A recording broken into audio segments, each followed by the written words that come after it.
माँ भारती विद्या मंदिर अयारी हरदोई की प्रस्तुति। आइए इस वीडियो में देखते हैं व्यंजनों के अंतर्गत स्पर्श, अंत्यस्थ, ऊष्म और संयुक्त, पार्श्विक तथा लुंठित व्यंजनों को इस लाइव क्लास में। तो आइए चलते हैं और देखते हैं इस वीडियो को। तो आइए देखते हैं अब व्यंजन। हिंदी विषय व्याकरण के अंतर्गत व्यंजनों को समझते हैं। स्वरों के बारे में हम जान चुके हैं, तो अब व्यंजन के बारे में जानेंगे। व्यंजन क्या है? व्यंजन क से लेकर के और ज्ञान तक कहे जाते हैं। समझ गए? तो का से लेकर के ज्ञान तक 36 व्यंजन मूल है, उसके बाद में 3 संयुक्त व्यंजन है और भी कुछ व्यंजन है, उनके बारे में चर्चा करेंगे व्यंजन के अंतर्गत। तो सबसे पहले हम का से ज्ञान तक के व्यंजनों को समझते हैं। इनको क्या बोलते हैं, बड़ा ही महत्वपूर्ण है, उसको ध्यान से समझिए। सबसे पहले हम का से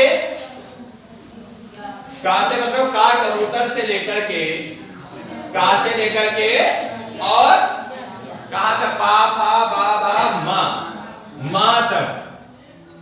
मा तक के जो व्यंजन होते हैं, इनको हम क्या बोलते हैं? इनको हम बोलते हैं स्पर्श व्यंजन। क्या बोलते हैं? स्पर्श व्यंजन। इसके बाद में का से मां हो गया, और मां के बाद कौन अक्षर आता है? या, र, ल और व। ये व्यंजन जो है, इन व्यंजनों का नाम है अंतस्थ व्यंजन। क्या इनको कहते हैं? अंतस्थ व्यंजन। बहुत जरूरी है तुम्हारे हर परीक्षा में, ये सबसे ज्यादा वर्ड व्याकरण आता है, प्रतियोगी परीक्षाओं में भी इनके बारे में पूछा जाता है। तो इनको अभी से अगर ध्यान कर लोगे तो तुम्हें आगे पढ़ने की जरूरत नहीं पड़ेगी। यहाँ पर क्या है? का से मां तक स्पर्श व्यंजन, या, रा, ल, व, इनको बोलते हैं अंतस्थ व्यंजन। उसके बाद में या, रा, ल, व के बाद में कौन कौन अक्षर बचे हैं? श, ये शलयम वाला, ख, स और ह, इनको क्या बोलते हैं मालूम है? इनको बोलते हैं ऊष्म व्यंजन। क्या बोलते हैं?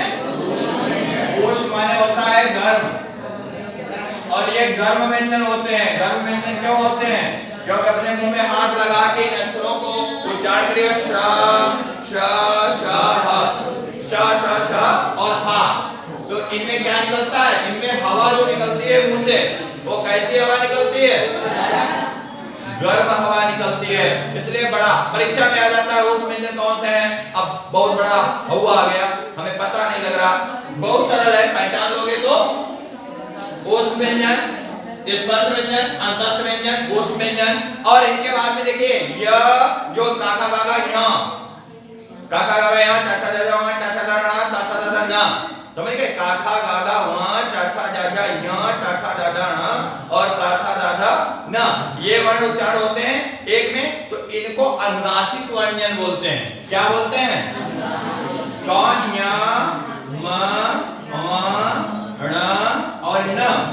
अगर ये व्यंजन पूछे जाए तो ये व्यंजन कौन से कहे जाते हैं? इनका नाम है अनुनासिक व्यंजन। अनुनासिक व्यंजन। इसके बाद में अनुनासिक व्यंजन, और इसके बाद में अब 3 बचे। कौन? छ, त्र, ज्ञ। 3 नहीं, एक और है, श्रा भी है। समझ गए? तो यहाँ पे क्या करते हैं? छ, त्र और ज्ञ तथा ये वाला तो श्रा अगर कहीं पर पूछ दिया जाता है तो ये कैसे व्यंजन कहे जाते हैं? इनको कहते हैं संयुक्त। क्या कहते हैं? संयुक्त व्यंजन। और ये संयुक्त व्यंजन तुम्हारे किन किन अक्षरों से मिलकर के बने, ये भी हम बता देते हैं। देखिए क्या है? सबसे पहले क, ये हलंत लगेगा इसमें, इसको हलंत बोलते हैं। क और श, का शा मिलकर के बनता है छ। विश्वास न हो तो हिंदी टाइपिंग पे जाइए, का आधा करके षटकोण बनाइए, तुरंत छ अक्षर बन जाएगा। का और सा का छ हो जाता है, और ता आधा और र, इसको बोलते हैं त्र। क्या बोलते हैं? त्र।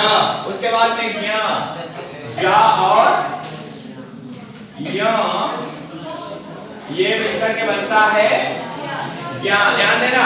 और उसके बाद में कौन है? शा और र। तो इनको क्या कहते हैं? इनको बोलते हैं स्वर। तो ये हो गए तुम्हारे संयुक्त व्यंजन। अब इसके बाद में कुछ और व्यंजन है, उनमें आता है आगत व्यंजन। अब देखिए आगत व्यंजन कौन से होते हैं। आगत व्यंजन को समझने से पहले हम महत्वपूर्ण व्यंजनों के बारे में बात करेंगे। जैसे हम लिखते हैं सड़क, जैसे हम सड़क लिखते हैं, ये अक्षर कौन सा है? ये अक्षर है डा, मगर इसको हम पढ़ते हैं डा पढ़ेंगे जब इसके नीचे ये बिंदी नहीं रखी होगी तो डा पढ़ेंगे, और अगर बिंदी रखे तो डा पढ़ेंगे, सड़क तभी होगा।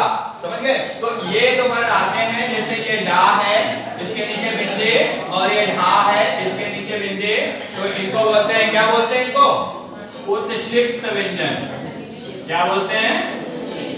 उत्क्षिप्त व्यंजन।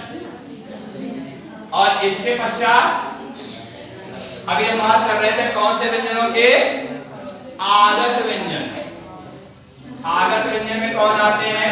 जैसे तुमने देखा होगा लिखा होता है जा, और इसके नीचे ये नुक्ता लगा है, फा इसको नुक्ता बोलते हैं, और ये नुक्ता लगा है क्योंकि ये दूसरी भाषा के वर्ण हैं, इसलिए इनको क्या बोलते हैं? इनको बोलते हैं आगत व्यंजन। तो ये व्यंजनों का पूरा पोस्टमार्टम है, समझ गए?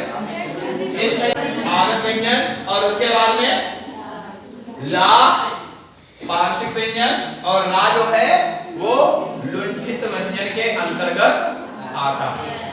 और इनमें जैसे यह है, वह है, ये अर्धस्वर्वी कहे जाते हैं क्योंकि इनका उच्चारण स्वर की तरह होता है, तो अर्धस्वर्वी इन्हें बोला जाता है। और इसके बारे में बाद में हम इसके अलावा आगे हम चर्चा करेंगे घोष और अघोष, अल्प प्राण और महाप्राण, तो इन वर्णों को और क्या क्या कहा जाता है ये हम बाद में आगे चर्चा करेंगे। इतना ये नोट करें। Subscribe now and press the bell icon. Never miss an update. Subscribe now and press the bell icon. Never miss an update.